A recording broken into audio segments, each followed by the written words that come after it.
Question number 60 है 9 into two a minus b का whole square minus 4 into two a minus b minus 13। यहाँ पर भी हमें एक पोलिनोमियल गिवन है जिसे हमें फैक्टराइज करना है।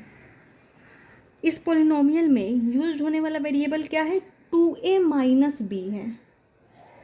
क्या है? 2a minus b. एंड इस पोलिनोमियल में जो यूज हुआ है वेरिएबल उसका हाईएस्ट पावर क्या है? 2 है ना।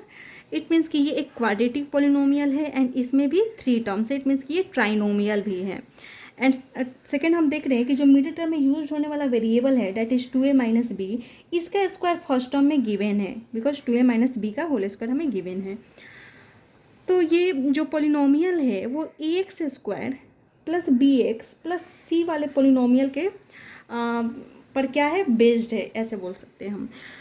एंड जो polynomial ax square plus b x plus c के फॉर्म में होता है तो उन्हें हम मिडिल टर्म स्प्लिट मेथड के थ्रू फैक्टराइज करते हैं। तो यहाँ पर ये जो पोलिनोमियल है वो ax square plus b x plus c के फॉर्म में गिवन है।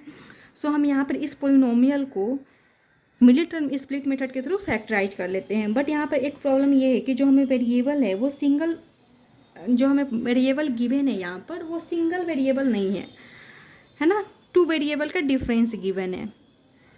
तो हम क्या कर लेते हैं, यहाँ पे जो हमें वेरिएबल गिवन है उसे हम कोई सिंगल वेरिएबल एज्यूम कर लेते हैं। Let 2a minus b equal to m. इसका मतलब 2a माइनस बी किसके इक्वल हो गया? m के इक्वल हो गया। या हम बोल सकते हैं m किसके इक्वल हो गया? 2a माइनस बी के इक्वल हो गया। सो जहाँ जहाँ पोलिनोमियल में 2a माइनस बी है वहाँ पर हम m पुट कर लेते हैं बिकॉज ये दोनों वैल्यू तो इक्वल है, हमने एज्यूम किया है। तो 9 इंटू 2a माइनस बी का whole square that is 9m minus 4 2a minus b के जगह पे क्या रख दूँ? m रख दूँ माइनस 13।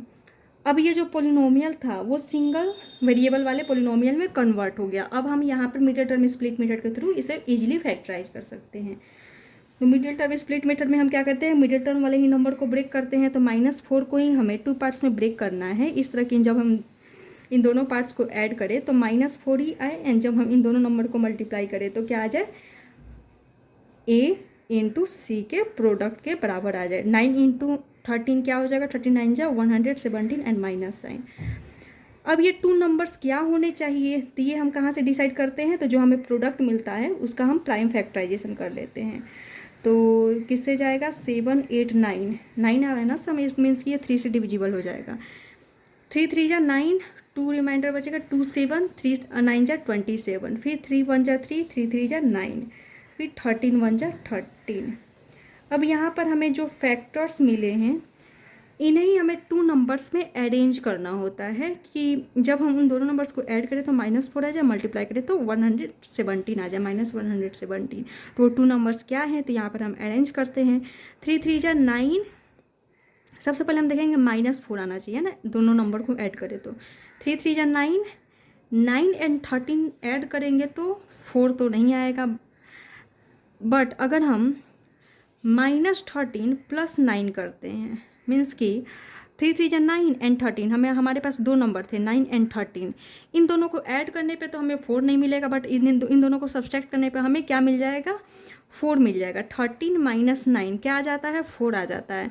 बट हमें चाहिए -4। तो -4 कब आएगा? जब हम बड़े वाले नंबर को निगेटिव करेंगे एंड छोटे वाले नंबर को पॉजिटिव करेंगे, तभी तो माइनस प्लस माइनस ही होगा। इट मीन्स कि दोनों सब्सट्रैक्ट ही होंगे, है ना। Minus plus minus, it means कि दोनों सब्सट्रैक्ट ही हो रहे, बट साइन किसका लग जा रहा है? माइनस का लग जा रहा है जो बड़ा है यहाँ पर। सो एक नंबर क्या हो गया? -13 एंड दूसरा 9 हो गया। तो -4m को हमने ब्रेक किया किस में? -13m में एंड प्लस 9m में। -4m को हमने ब्रेक करके लिख दिया। अब हम 2 टर्म्स की ग्रुपिंग कर लेते हैं। इन दोनों टर्म में क्या कॉमन है? सिर्फ 9m स्क्वायर है ना, 9m स्क्वायर है। इन दोनों टर्म में क्या कॉमन है? m कॉमन है। तो क्या रिमेनिंग हो जाएगा? 9m minus 13। इन दोनों टर्म में क्या कॉमन है? कुछ भी कॉमन नहीं है। तो जब कुछ भी कॉमन नहीं रहता तो 1 कॉमन लेंगे, क्या रिमेनिंग हो जाएगा? 9m minus 13। अब ये एक टर्म है, ये एक टर्म है। इन दोनों टर्म में क्या कॉमन है? 9m माइनस 13 कॉमन है। क्या रिमेनिंग हो जाएगा? m plus 1। अब ये जो पोलिनोमियल था वो फैक्टराइज हो गया, बट ये m के फॉर्म में है, हमें चाहिए 2a माइनस बी के फॉर्म में, मीन्स कि a एंड b के फॉर्म में चाहिए। तो जहाँ जहाँ m है वहाँ पे हम फिर से 2a माइनस बी पुट कर देंगे। तो 9m मीन्स कि 2a minus b minus 13 value put कर दिया। m plus 1 that is 2a minus b, ये हो गया m प्लस 1। सिंप्लीफाई कर लेते हैं, 9 2 जा 18a, 9 into 2a that is 18a, plus minus minus 9 into b 9b minus 13, ये क्या हो गया 2a माइनस बी प्लस 1। ये पोलिनोमियल फैक्टराइज हो गया।